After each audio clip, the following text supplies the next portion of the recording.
guys, Dr. Lavington here, now with the face here, and I just watched the first episode of Doctor Who Series 13, or Flux, as they're calling it, and yeah, I thought it was alright. It definitely feels better than some of the previous stuff, like, I really did not like Series 12 and 11 were not very good, and then the specials, like Revolution of the Daleks, I thought was really dumb because everyone seemed to just forget the Daleks existed, despite them invading Earth multiple times in the Doctor Who universe, which is really just stupid. But I thought this was okay. It's interesting. It's interesting seeing they're doing a more like serialized sort of story of this, because this is like, instead of the typical like 13 episodes, or it was 10 episodes for the series 11 and 12, but we're getting just 6 episodes, but they're telling like one long continuous story. And I'm not sure how I feel about this, because this episode felt kind of overstuffed. There was just it just felt like there was way too much happening. We had like, what was his name? Chp1. What was his name? I'm just what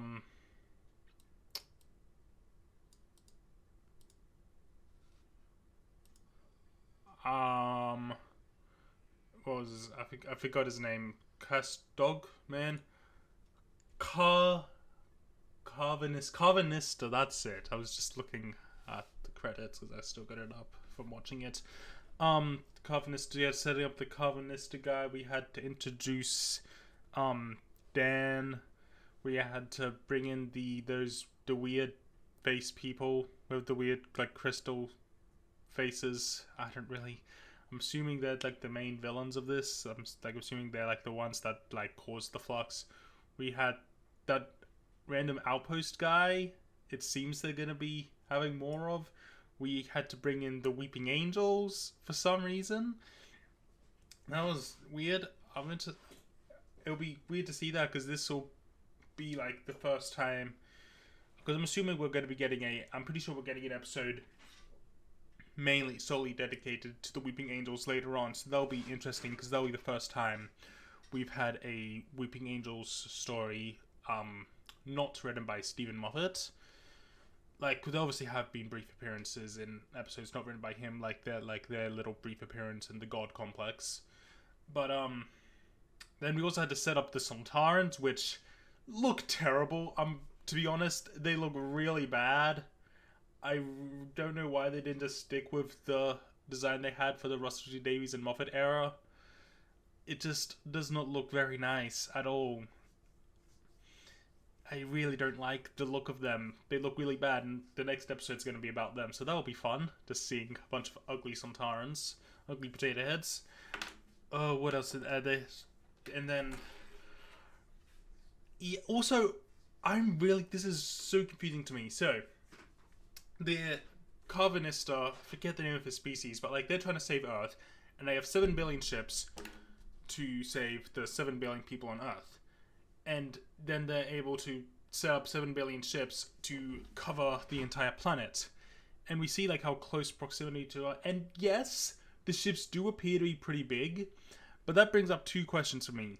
One, why can't they save multiple people on multiple ships? That seems kind of stupid. And second off, that was definitely more than 7 billion ships. Earth is pretty big, and we don't have no matter what the size of those ships is, like, we saw how big they were. I don't think that's how much the population density is like on Earth. You need way more than 7 billion ships of those size to cover the entire planet. So that was really dumb. I'm kind of disappointed with this isn't necessarily about this episode, but it's more so for the series in general, is that it's pretty much all being written by Chris Chibnall. I don't really like Chris Chibnall's writing.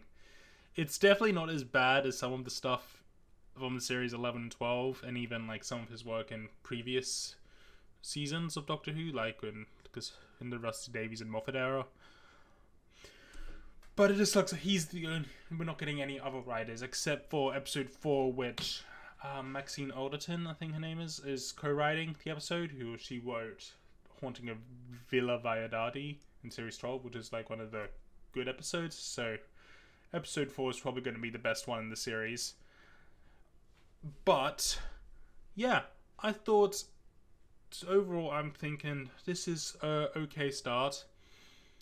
Although, one of the weird glitch things the Doctor is having are just so weird. Like, it just, like, I get that's kind of the point, but it just kind of feels like a really lazy way to do exposition. I feel like there would have been a easier way for them to do it, but it just kind of feels a bit cheesy. Yeah. But, yeah, also, in that scene where those two soldiers are, like, going in to make sure that the weird crystal man is still chained up, and he kills them both. The second person he kills, like, the first person, she died pretty quickly, so like it makes sense that she didn't have. So, but the second one, she was visibly watching her body get disintegrated, and just did not seem to care. She was just like, "Oh, look at that, I'm disintegrating." Yeah, that's a very reasonable reaction. So, yeah, those are my thoughts on the first episode of Doctor Who Flux, the Halloween Apocalypse, which it's such a stupid name. I love it. It's so stupid. I think it might have something to do with the fact that I'm Australian. We don't really celebrate Halloween much here. It's really commercial. Like, stores still put up all the Halloween stuff because it makes them money, but in terms of our culture, I never celebrate Halloween. I've never gone trick-or-treating. It's never really been kind of my thing. I just like it because, hey, all the chocolate's on special at the store. So, I guess maybe me not really liking Halloween kind of has to do with it. I feel like Halloween's just kind of a dumb thing to base the episode around. And when the Doctor is like, oh, we're going to go back at October 31st, and Gaz is like, oh my gosh, Halloween! I laughed because I think that's so funny. But yeah, those were my thoughts of Doctor Who Flux, episode 1. I will see you later. Goodbye.